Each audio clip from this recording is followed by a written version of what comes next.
So I wanted to add some progress bar UI elements to several 3D elements of my game.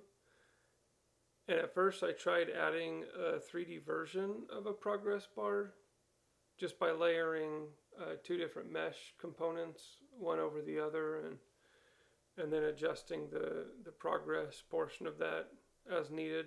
But it wasn't really working out all that well, and I also realized that I can just use the 2D UI elements and essentially just place them where the 3D element is.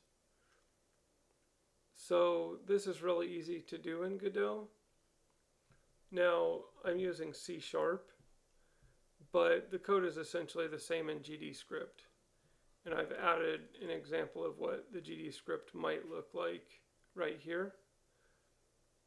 So how this works is we grab a reference to our camera, and in the GD script here I've just put camera. This could be a reference to any camera, maybe an export variable or what have you.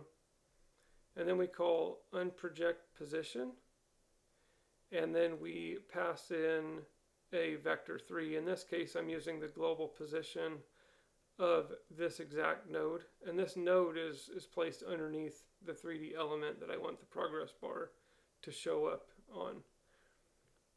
So what this does is this will take this 3D position and it will unproject it into the screen coordinate, and so then we just assign that vector 2 that this returns onto our UI element dot position, and so this will place our UI element. In this case this is just a control right here,